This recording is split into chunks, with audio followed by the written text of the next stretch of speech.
let's proceed to with the second speakers. Ini tidak kalah menariknya, walaupun beliau bukan alumni dari UNS begitu ya. Jadi yang selanjutnya adalah pembicara yang saya rasa juga akan menyita banyak atensi dari teman-teman semua yang ada di sini. Akan disampaikan materi mengenai tantangan bonus demografi dan digitalisasi oleh Bapak Muhammad Faisal PhD.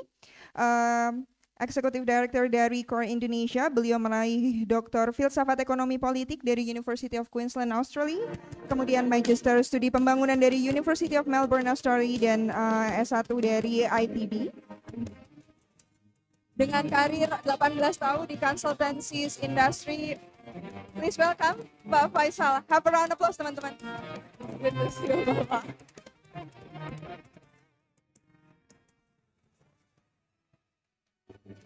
Jauh-jauh dari Bandung, jam 1 malam baru nyampe.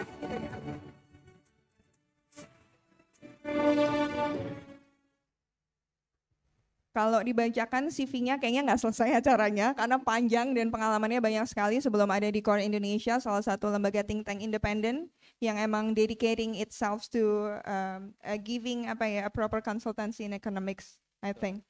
So, apa kabar Pak Faisal? Alhamdulillah baik, sehat. Pertama kalinya ke Solo kah?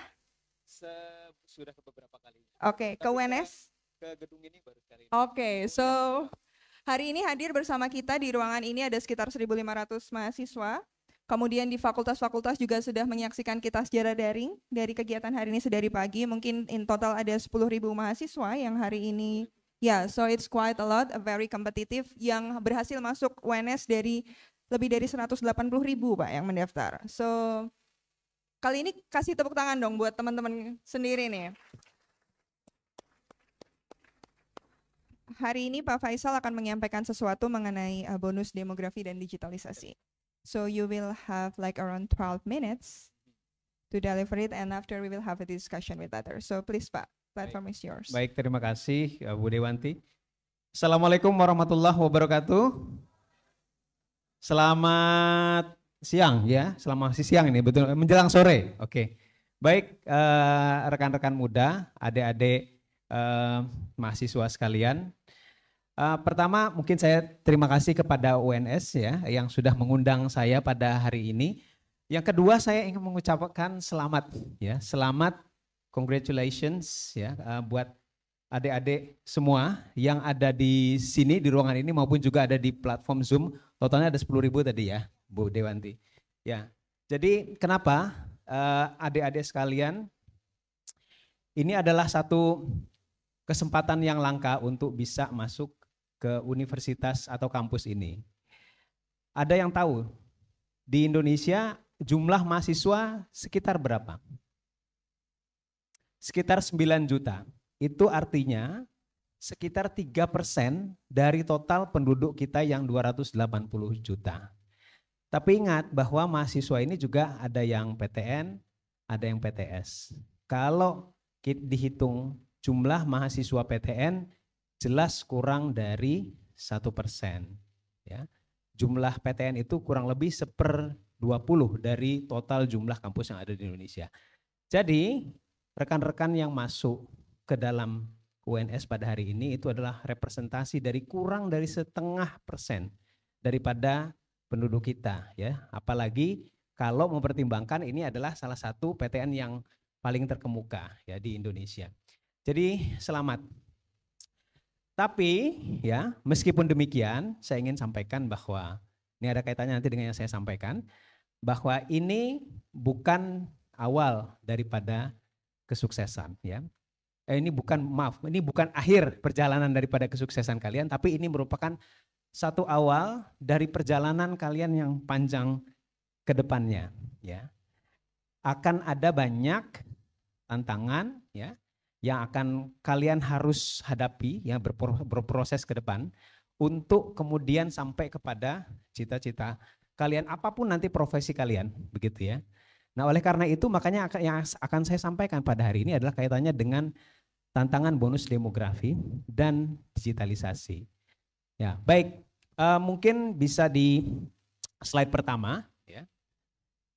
Kenapa saya angkat isu ini? Karena adik-adik ini saya perkirakan mungkin kelihatan kelahiran sekitar 2000, mungkin 2005, 2006 atau mungkin ada sebagian mungkin 2007 ya. Nah, jadi artinya kalian masuk ke dalam kampus ini nanti insya Allah sekitar 4 atau 5 tahun mungkin ya. Kemudian lulus, ini kalian masuk ke dalam era puncak daripada bonus demografi Indonesia.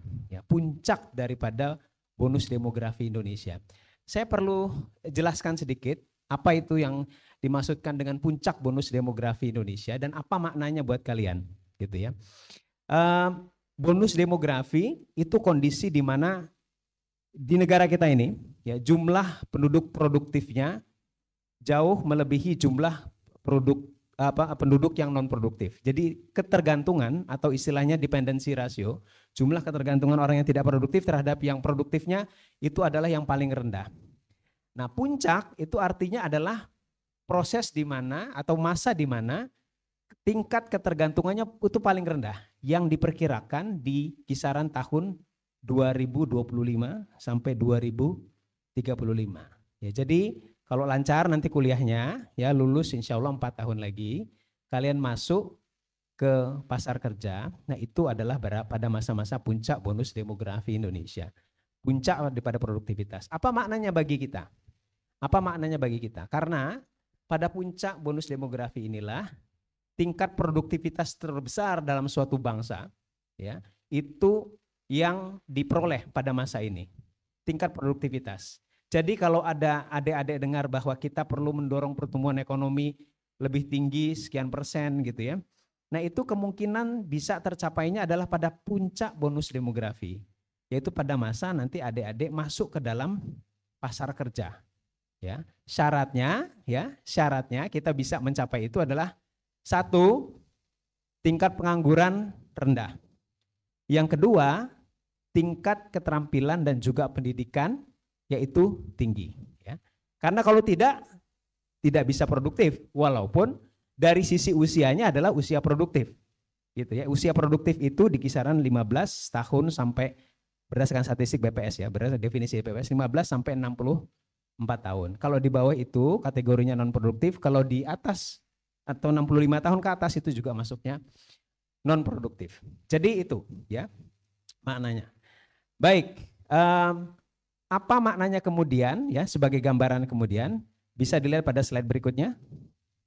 Nah, jadi apa yang terjadi ya? Kenapa ini menjadi penting saya sampaikan? Karena adik-adik nanti bukan hanya akan menikmati insya Allah pada masa-masa puncak bonus demografi dan bonus demografi secara keseluruhan, tapi kemungkinan besar akan mengalami masa setelahnya.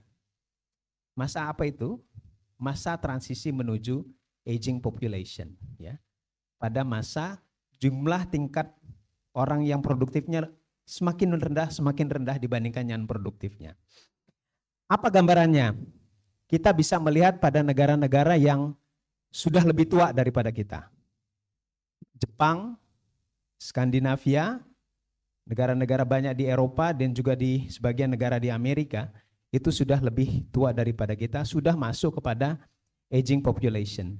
Nah, yang kita lihat di sini sebelah kiri dan sebelah kanan ini adalah perbandingan struktur penduduk Indonesia kita pada saat sekarang dengan Jepang, ya, berdasarkan usia. Kita bisa melihat bahwa seperti piramida Indonesia lebih banyak yang muda yang di bawah-bawah, yang sebelah kanan Jepang itu lebih banyak yang usia menengah dan juga yang lebih tua daripada itu. Nah, ini yang akan dihadapi ke depan. Saya mungkin akan ceritakan bahwa ada beberapa negara yang masuk pada kategori ini adalah untuk bisa mendorong tumbuh ekonomi, penciptaan lapangan pekerjaan itu berbeda dengan kondisi di mana masa bonus demografinya itu masih besar. Bisa kita lihat nanti di slide berikutnya. Ya, di slide berikutnya. Nah, jadi kalau kita lihat Jepang sekarang, ya, Jepang itu sudah berpuluh-puluh tahun pertumbuhan ekonominya sangat-sangat rendah, ya, sekitar Sekarang agak surprising kalau udah di atas 1%. Jadi 2%, 3% itu sudah sangat tinggi. Sementara kita rata-rata 5% itu biasa. Bahkan tidak cukup tinggi kalau buat Indonesia 5% itu tidak cukup tinggi ya. Nah, tapi buat Jepang itu sudah sangat tinggi ya, 2-3%. Bahkan biasanya 0, sekian persen itu sudah terjadi berpuluh-puluh tahun. Dan tingkat inflasinya juga sangat-sangat rendah, bahkan cenderung deflasi. Karena apa? Dalam kondisi di mana aging society terjadi, lebih sedikit jumlah orang yang bekerja, yang produktif ya. Nah, sehingga beberapa di antara penyebabnya selain tadi berdampak terhadap pertumbuhan ekonomi juga adalah terhadap beban negara dalam menanggung orang yang tidak produktif. Kita tahu bahwa negara itu menanggung para pensiunan misalnya ya, dan juga anak-anak ya, atau yang di bawah usia produktif ya, dengan perlindungan sosial. Makin besar jumlahnya, berarti tanggung jawab negara untuk menyediakan anggaran itu juga semakin besar. Ya. Sehingga kita bisa melihat makanya untuk negara-negara seperti Jepang, mereka satu, kekurangan tenaga kerja. Mereka perlu mengimpor dari luar. Tapi untuk bisa mendatangkan tenaga kerja dari luar juga tidak mudah. Karena ada alasan budaya. Tidak semua orang Jepang itu bisa menerima orang-orang dari luar, ya. Apalagi ketika lapangan pekerjaan yang tersedia atau yang membutuhkan tenaga kerja itu adalah di desa-desa. Jadi fenomena yang terjadi di Jepang, generasi mudanya itu pada pingin semuanya ke kota. Jadi meninggalkan desa-desa ini diisi oleh orang-orang tua, ya, sehingga kalau insya Allah nanti satu saat adik-adik bisa, atau mungkin sudah ada juga yang sudah ke Jepang ya, kalau nanti satu saat datang ke sana, karena pariwisata di Jepang itu begitu maju ya. Nah, ini kita bisa melihat orang yang bekerja di sektor pariwisata di desa-desa yang servingnya pun orang-orang tua. Mereka kekurangan itu ya. Nah, jadi ini beberapa di antara yang dihadapi ketika sudah masuk pada aging society. Nah, kalian akan insya Allah akan kalau umur lebih panjang ya insya Allah ya. Jadi selain menikmati bonus demografi juga nanti masuk ke transisi aging society. Baik, berikutnya. Next. Di slide berikutnya. Ya. Nah, cuma masalahnya adalah ketika kita ingin supaya memaksimalkan masa ini. Karena ini adalah sebetulnya kesempatan. Makanya disebut bonus demografi ini adalah windows of opportunity. Karena dia waktunya nggak panjang.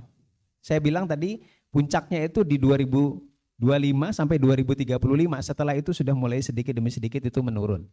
Nah, artinya kalau dia tidak panjang usianya, kesempatan ini, windows of opportunities ini harus dimanfaatkan sebaik mungkin. Caranya memang meningkatkan produktivitas. Nah, faktanya sekarang ya kita bisa melihat terutama setelah COVID ya. Satu, kalau kita lihat dari sisi ketenaga kerjaan, tingkat pengangguran kita ya sempat meningkat waktu COVID, sekarang sedikit demi sedikit tingkat penganggurannya turun. Tapi kalau lihat dari jumlah orang yang menganggur secara jumlah, masih lebih banyak pada saat sekarang dibandingkan dengan pra-COVID. Itu kita baru melihat dari jumlah yang menganggur. Nah, sekarang mari kita lihat juga dari orang yang bekerja. Nah, orang yang bekerja ini kan ada yang bekerja full time, ada yang part time, ada juga yang setengah-setengah menganggur. Nah, yang terjadi setelah COVID pada saat sekarang, jumlah orang yang bekerja full time itu ternyata turun, ya lebih sedikit. Sebelum COVID sekitar 68% proporsinya terhadap jumlah total orang yang bekerja, sekarang sekitar 65%. Ya. Yang naik apa? Yang naik orang yang kerja part time dan juga setengah menganggur. Dan ini sejalan dengan pergeseran juga orang yang bekerja dari yang banyak di sektor bekerjanya sekarang adalah lebih banyak di sektor informal, sekitar 60%. Ya. Jadi ini sejalan dengan fenomena itu. Nah, lalu yang kedua, berikutnya di next slide-nya.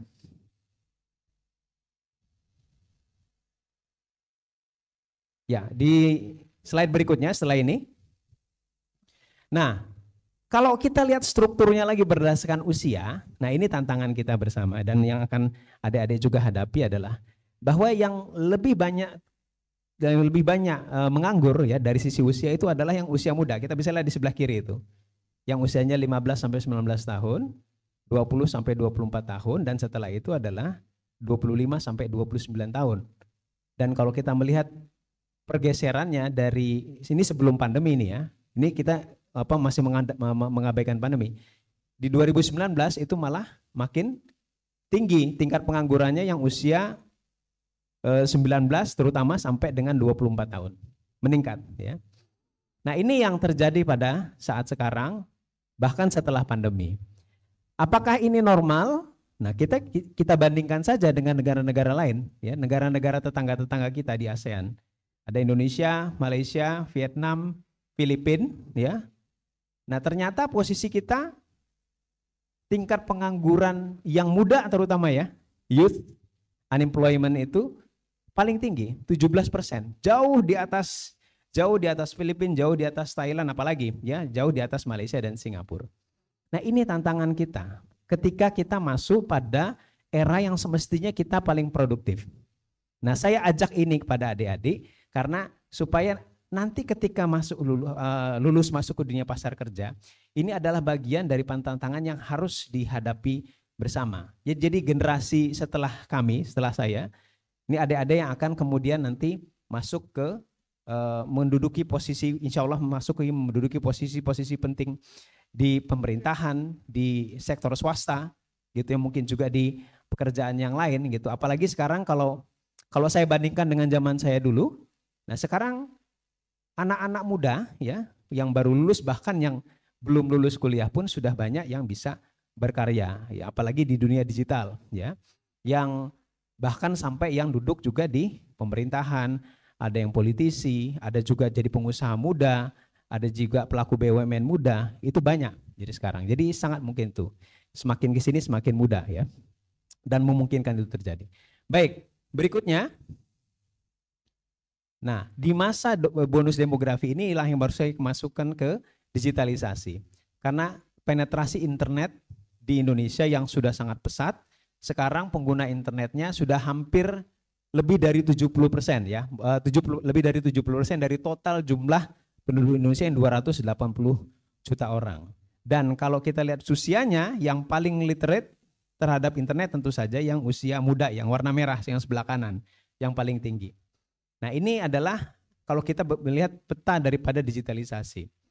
Lalu, sejalan dengan perkembangan internet, di slide berikutnya kita bisa melihat dari sisi produksi, ya nanti ini terutama teman-teman mungkin ada yang vokasinya nanti masuk ke dunia industri juga, mungkin juga yang S1 nanti juga masuk ke dunia industri.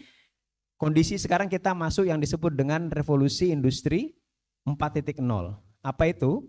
Yaitu tadi sejalan dengan perkembangan teknologi digital, internet, sistem produksi itu juga menggunakan sistem itu tadi. Internet of Things, kemudian konektivitas pakai menggunakan internet, kemudian AI ya. Ini adalah masa yang baru. Kalau kita bandingkan dengan masa-masa sebelumnya, revolusi industri 3.0 itu adalah masih komputer tanpa internet. 2.0 itu masih listrik, belum ada komputer ya. Sebelumnya lagi itu belum ada listrik, pakai mekanik ya. Nah, jadi ini masa yang kalian hadapi. Tapi jangan lupa ya, next berikutnya di slide berikutnya. Oh maaf. Nah, ini saya lanjutkan dulu sedikit setelah tadi cerita yang revolusi industri ya, bahwa dengan digitalisasi ini yang terjadi tadi mungkin juga disampaikan juga oleh Pak Wimbo, bahwa sekarang digital payment pakai uang elektronik itu sudah transaksinya udah jauh lebih banyak daripada yang non tunai dengan pakai kartu. Itu sejak baru beberapa tahun terakhir. Ya. Itu baru beberapa tahun terakhir. Tapi ini menjadi tren ke depan ya sebetulnya, karena nanti ini akan mempengaruhi karakteristik daripada ekonomi kita ke depan. Baik, berikutnya. Nah, ini yang saya maksudkan.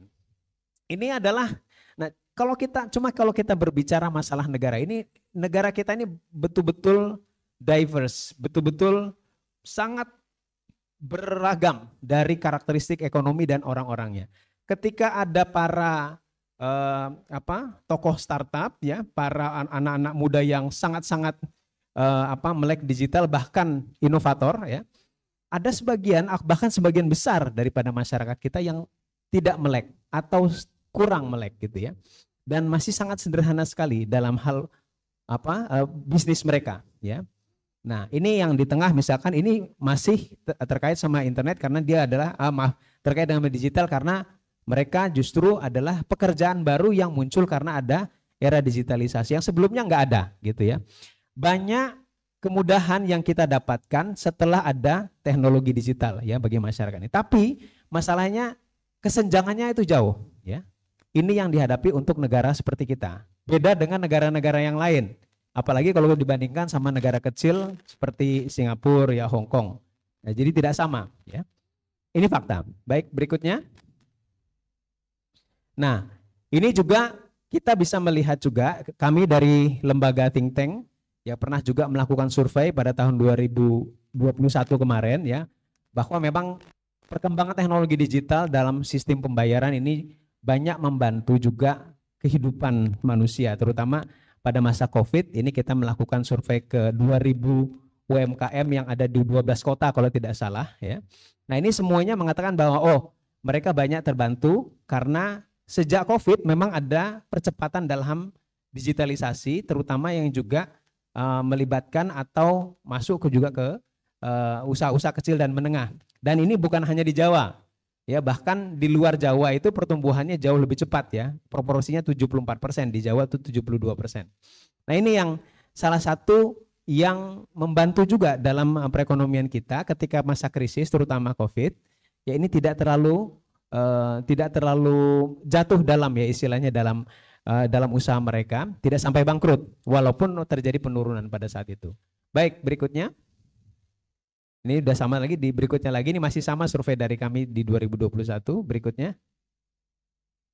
Ya, nah ini yang juga perlu adik-adik semua waspadai ya dan juga menjadi tantangan ke depan. Jadi sejalan juga dengan digitalisasi, selain tadi begitu banyak manfaat yang kita dapatkan, ada tantangan dan juga risiko yang muncul ya. Mulai dari pemalsuan data, kemudian penipuan, sampai kemudian juga judi online. Nah, menariknya pengguna judi online dalam beberapa tahun di Indonesia itu naik pesat, eksponensial. Kita bisa melihat di sebelah kiri atas itu. Ya. Dan kalau kita melihat secara usia, ternyata bukan yang tua-tua saja, walaupun yang paling banyak pemain judi online itu kita usianya yang banyak yang tua ya. Tapi ternyata ada yang sampai di bawah 10 tahun, yang remaja gitu. Nah, dan kalau kita melihat peta berdasarkan provinsi, nah itu sebelah kanan atas, Jawa Tengah itu adalah provinsi dengan jumlah pemain judi online ketiga terbesar di Indonesia setelah Jawa Barat dan DKI. Ya. Jawa Tengah nomor 3 gitu. Nah, ini satu risiko yang perlu menjadi perhatian bagi adik-adik semua, karena digitalisasi juga ternyata ada hal-hal yang perlu untuk diantisipasi ya, di samping tadi manfaat yang diberikan. Baik, berikutnya. Nah, sebelum saya tutup, ini mungkin saya juga selain digitalisasi saya sampaikan sedikit juga bahwa tantangan itu juga yang adik-adik hadapi juga ke depan adalah bagaimana mengubah paradigma pembangunan ya, bahwa kita sekarang ini juga harus memperhatikan permasalahan lingkungan dan iklim. Karena tingkat bencana makin ke sini itu makin sering ya, diakibatkan karena perubahan iklim, dan Indonesia memang salah satu daripada negara yang paling sering sekali kena bencana dan termasuk salah satu juga yang emisi gas rumah kacanya paling besar. Nah, ini kita bisa melihat dalam waktu 50 tahun terakhir eksponensial ya, banjir, kekeringan dan lain-lain. Itu mempengaruhi bukan hanya produksi tapi juga dalam hal nanti kalau ada yang punya profesi misalkan sebagai bangun infrastruktur, membangun kota. Ini juga akan terdampak juga ya semuanya ke depan. Baik, berikutnya. Nah, mungkin di berikutnya lagi. Ya. Nah, ini mungkin ini salah satu ilustrasi dari sekian banyak ilustrasi yang ingin saya sampaikan, bahwa tingkat deforestasi yang menjadi penyebab kenapa kemudian perubahan iklim terjadi dengan cepat ini bisa kelihatan di contohnya ini adalah hutan di Kalimantan, tutupan hutan dari waktu ke waktu. Nah, semakin lama semakin cepat deforestasinya. Nah, ini tentu saja akan mempengaruhi juga dari sisi daya dukung lingkungan. Karena kalau kita mau dorong ekonomi, mau menciptakan lapangan pekerjaan, ada sumber daya alam yang dipakai. Nah, kalau sumber daya alam dan daya dukung lingkungan ini kemudian dieksploitasi demikian cepat tanpa ada perubahan paradigma yang berkelanjutan, ya, tanpa memikirkan daripada keberlanjutannya, nah ini yang akan nanti justru malah bisa mendorong ekonomi itu kembali turun, melambat. Padahal kita masuk tadi bonus demografi, padahal kita masuk tadi era digitalisasi. Nah ini yang seringkali juga luput daripada perhatian. Baik, berikutnya. Baik, nah ini sekedar salah satu pembanding lagi ya. Kalau kita melihat dari timbunan sampah, produksi sampah, ternyata Jawa Tengah itu yang nomor 1 di Indonesia dalam penghasil sampah, gitu ya. Nah ini yang salah satu tantangan dalam hal nanti kalian ketika kita masuk ke dunia kerja. Tapi tidak semuanya kabar buruk ya, karena beberapa anak muda juga ada yang punya inisiatif untuk kemudian mengatasi permasalahan ini, mendirikan usaha-usaha yang sifatnya melakukan daur ulang sampah, dan itu bisa hasilnya nanti ada yang jadi bahan baku untuk bauran energi, ada yang untuk juga pendapatan masyarakat ya. Nah ini satu hal yang perlu menjadi catatan terutama di sini ya, karena tadi Jawa Tengah salah satu yang atau nomor 1 yang menghasil sampah di Indonesia ternyata. Baik, berikutnya. Oke. Nah, sebagai catatan penutup dari saya, mungkin saya tidak bacakan ini, tapi yang jelas saya ingin cerita saja ya. Sekitar 30 tahun yang lalu ya, di masa saya mahasiswa ya. Jadi ini ada mahasiswa, saya dari S1-nya dari ITB ya. Jadi pada masa itu saya ingat sekali ketika ada pembekalan ya, atau sharing dengan senior kakak angkatan. Ada satu kakak angkatan saya yang memberikan pengarahan bahwa ketika kalian kuliah ya, sebetulnya juga harus mencari pengalaman di luar, karena yang saya ingat waktu itu dia katakan bahwa 80% atau yang bermanfaat ketika kita nanti sudah bekerja ya, 80% itu bukan dari bangku kuliah. Saya agak terkejut pada saat itu ya. Karena kenapa? Ya ini bukan sombong, tadi pada saat itu saya memang termasuk orang yang sangat studious ya. Jadi sangat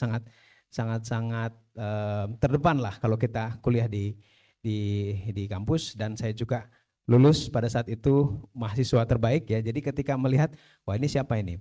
Nah tapi singkat cerita, ini senior saya yang mengatakan ini adalah kalau sekarang beliau adalah hakim yang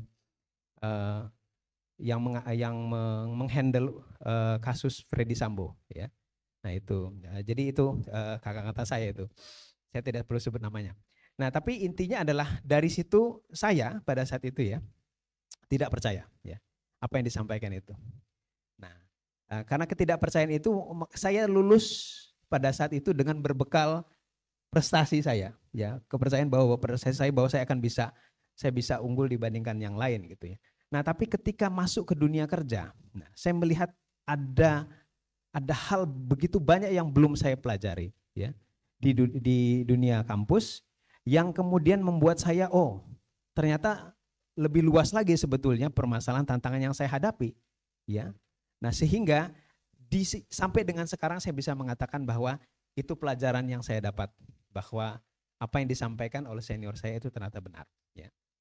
Nah tapi jangan salah ya, jangan sampai ini dijadikan alasan bahwa kalian tidak memperhatikan apa yang disampaikan di kampus, justru salah gitu ya.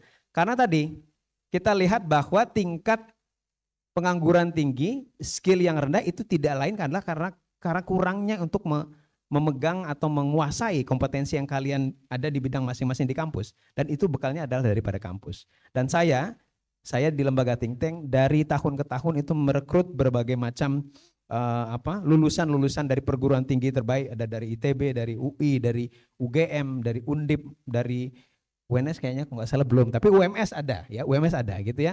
Nah Ya itu, jadi saya melihat juga bahwa kemampuan dari penguasaan dari kampus itu menjadi pegangan yang penting, tapi message-nya adalah itu saja tidak cukup. Kalian perlu mempelajari hidup dan kehidupan ini lebih luas lagi. Di dalam kampus itu harus nomor 1, di luar kampus carilah guru-guru dan mentor-mentor untuk kalian bisa survive dan bisa lebih kompetitif kalian nanti ketika lulus. Begitu saja dari saya. Terima kasih banyak. Assalamualaikum warahmatullahi wabarakatuh. Waalaikumsalam warahmatullahi wabarakatuh. Terima kasih Dr. Faisal. So it's time untuk teman-teman tadi kayaknya yang banyak banget yang pengen nanya. Kita buka dulu 2 sesi penanya gitu ya. Tolong panitia di sebelah kanan ada mbak-mbak di belakang dan ada mas-mas. Jadi ada 2 pertanyaan langsung ya nanti.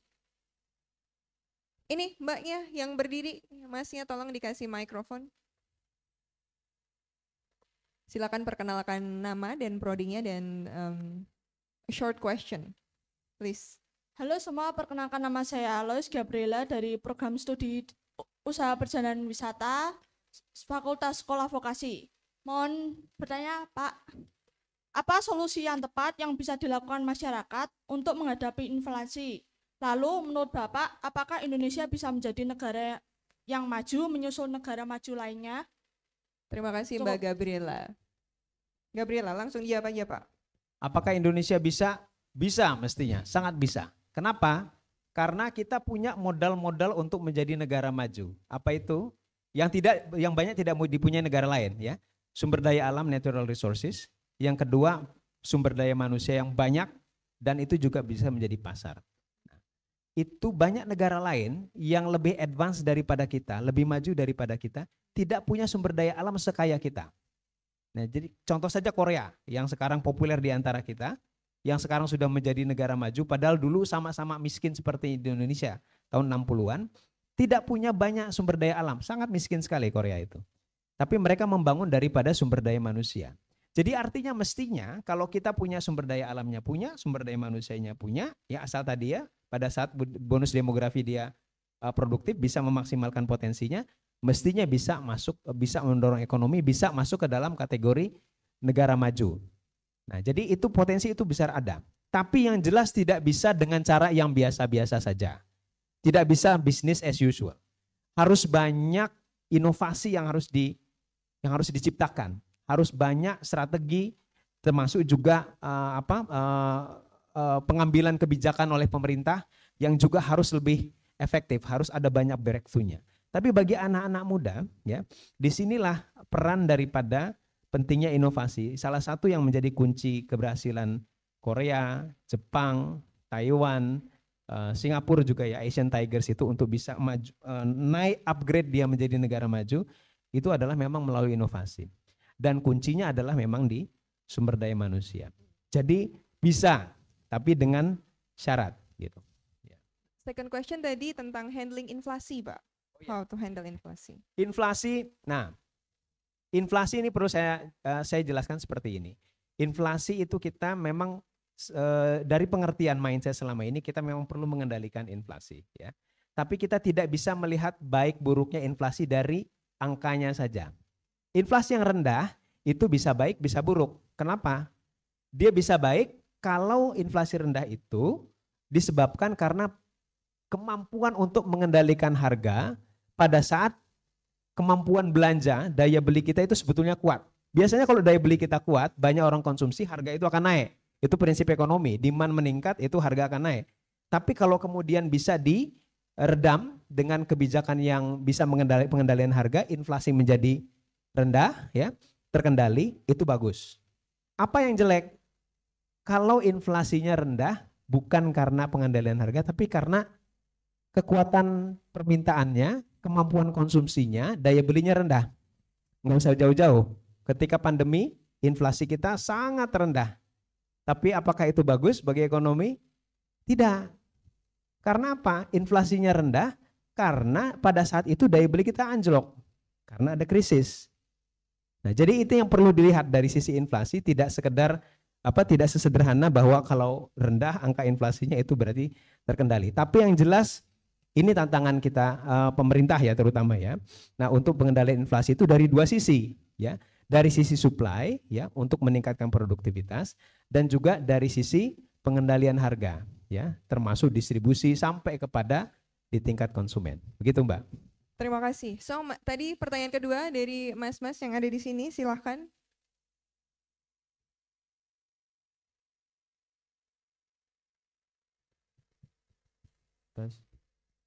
Assalamualaikum warahmatullahi wabarakatuh. Perkenalkan, nama saya Faiz Maris Firdaus dari Fakultas Keolahragaan. Pak, di sini saya mau tanya, menurut Bapak dengan perkembangan digitalisasi sekarang bagaimana? Dan menurut Bapak, bagaimana cara mengatasi judi online yang marak di kalangan anak muda sekarang? Mengatasi apa, Mas? Judi online yang... Oh, judi online. Tadi dikatakan Pak Faisal, Jawa Tengah tuh nomor 3 nih, nasional. Iya. Jangan sampai ada pelakunya di sini ya, Pak ya. Terima kasih, Pak. Ya, ada Silakan, dua Pak. pendekatan untuk mengatasinya sih memang. Jadi ini memang dari sisi otoritas dan juga dari sisi konsumen. Dari sisi konsumen ada awareness ya. Ada awareness dalam hal penggunaan ini smartphone ini. Ini hati-hati ya. Dari hal yang sederhana cuman main-main, kemudian ada iklan, kemudian kita masuk, ya kemudian kita menikmati judi online kemudian terjebak ke situ ya. Dan ini biasanya dipicu juga oleh kondisi ekonomi. Tidak jarang orang yang terlibat di judi online itu juga memang dari kalangan menengah ke bawah. Walaupun tidak semua ya. Tidak semua, banyak yang juga yang justru dia punya kemampuan tapi addicted karena ke judi online. Karena apa? Karena ingin mendapatkan sesuatu yang lebih dalam waktu singkat. Nah, jadi satu masalah awareness, edukasi ya. Bijak dalam penggunaan handphone itu dari kita sendiri.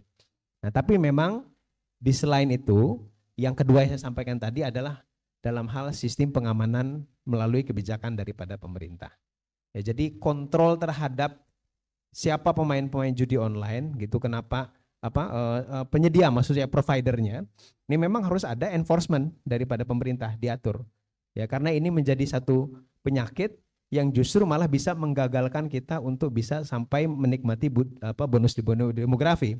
Ya, kita bisa bayangkan ya ketika kita punya angka produktivitas yang tinggi, jumlah orang produktif yang banyak, tapi pada menganggur, pada terjebak pinjaman online tidak bisa bayar, kemudian terjebak pada judi online, nah jadinya malah menjadi permasalahan sosial ya pada saat bonus demografi. Begitu, Mas. Ya. Terima kasih, Pak. Ya. Kita ada satu penanya dari Zoom. Informasi dari panitia dari Fakultas Psikologi. Psikologi atau apa tadi? Silahkan, apakah sudah terhubung? Oh iya betul, Fakultas Psikologi. Silahkan disampaikan namanya, Mas, dan pertanyaannya apa?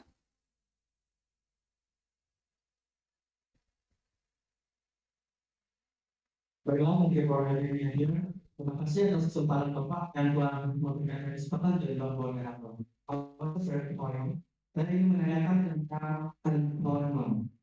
Hal pertama, sesuai fakta lapangan yang telah saya observe, ini mengenai company, perusahaan.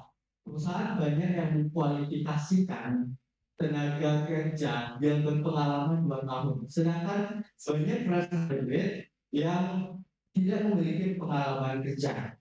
Nah, itu menurut Bapak sebagai eksekutif director, bagaimana pemerintah dan dari pihak universitas untuk menanggulangi hal tersebut? Dan jika memang pemerintah sudah melaksanakan sebagai ekonomi atau bisnis career, tapi menurut saya itu tidak signifikan dan efisiensi. Dan menurut Bapak, bagaimana hal yang harus dilakukan supaya seluruh komponen masyarakat dapat bekerja sama dengan baik? For the second question, saya ingin menanyakan yang apa yang Bapak katakan tadi mengenai Kalimantan. Bapak mengatakan tadi tentang Kalimantan itu tentang bonus demografi. Dan kemudian Bapak katakan hal itu menurun dengan apa yang terjadi sekarang. Apakah dari sudut pandang Bapak, IKN dapat meningkatkan kesejahteraan Indonesia pada masa yang akan mendatang mengenai ekonomi bisnis dan etik, atau tidakkah dapat menunjang undang-undang pada tahun 2045 melaksanakan ekonomi dan bisnis strategy? Thank you. Terima kasih Bapak. Terima kasih, kasih tepuk tangan dong buat teman di Bagus, psikologi yang bagus. sudah bertanya. Tadi dari jurusan apa? Psikologi Bapak. Oh, psikologi. Iya. Baik. Masalah ketika kita masuk kerja harus ada syarat 1, 2, 3 tahun pengalaman kerja, itu sebetulnya pengalaman sudah sejak lama, dari berpuluh-puluh tahun yang lalu. Tapi sekarang kemudian sepertinya naik lagi, viral Betul, lagi ya itu betul. ya. Jadi begini. Ya, jadi pertama, tapi tadi pertanyaannya dari sudut pandang pemerintah apa yang harus dilakukan? Ya jelas ya. Satu, kalau tadi yang saya hubungkan dengan saya paparkan tadi bahwa jumlah orang yang meningkat tingkat pengangguran terbukanya itu justru adalah orang-orang muda, ya, yang lulusan justru dari pendidikannya itu justru lebih tinggi. Yang nganggur itu justru lebih banyak, yang meningkat itu adalah bukan yang lulusan SD SMP, tapi yang lulusan SMK ke atas ya, termasuk perguruan tinggi. Berarti adalah masalah dari supply atau penciptaan lapangan pekerjaan formal ya. Formal, karena orang yang punya pendidikan lebih tinggi, punya keterampilan lebih tinggi, mereka ingin pekerjaan yang lebih established, yang ya dalam notabene adalah pekerjaan formal.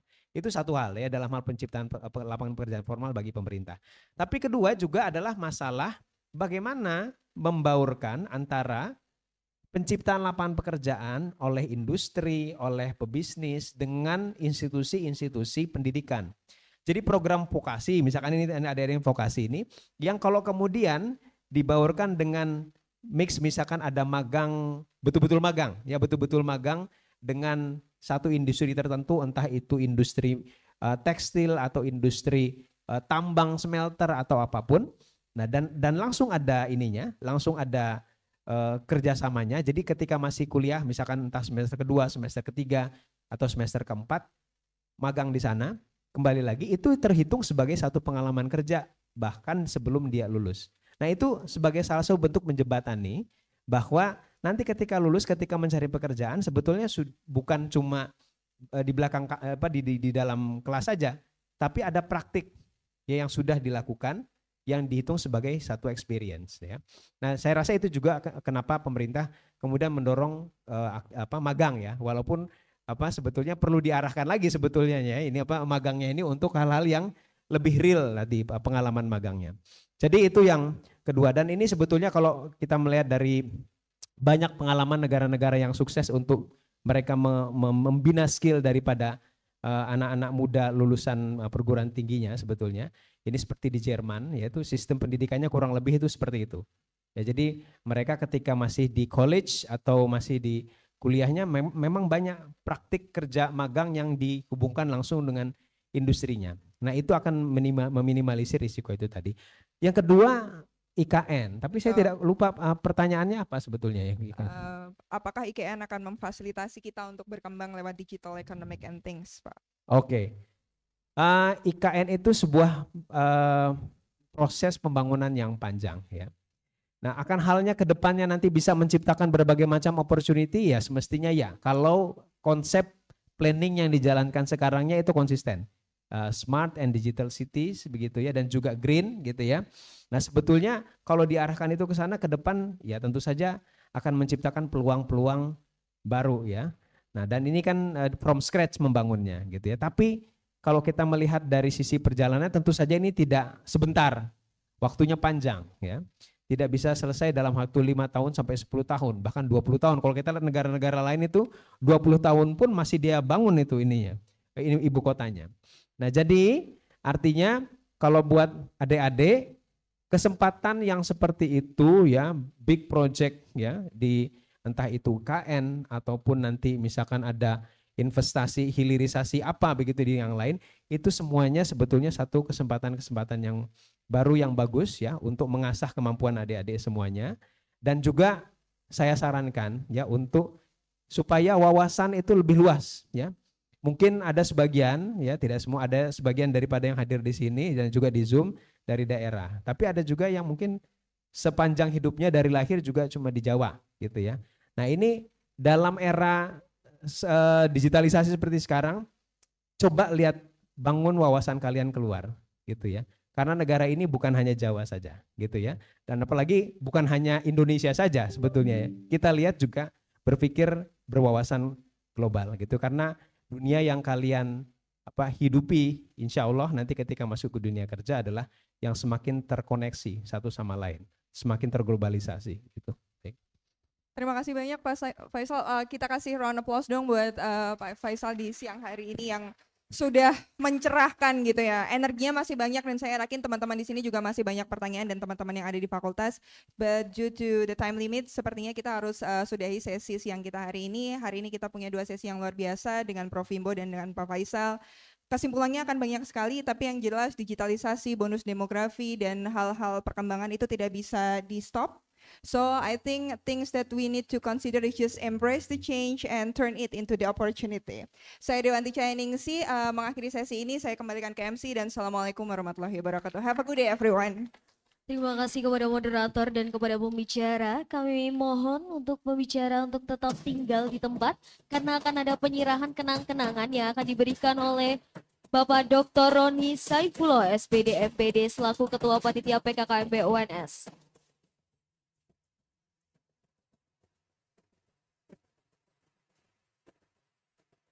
Setelah itu akan dilaksanakan proses foto bersama dengan teman-teman Semar Muda.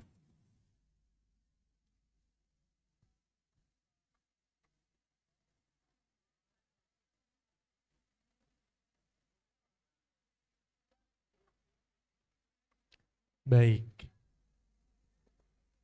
Teman-teman yang lain mungkin bisa bangkit berdiri. Betul. Foto bersama. Untuk bagian belakang juga berdiri agar kelihatan ya. Oke. Mungkin kita mundur. Ya.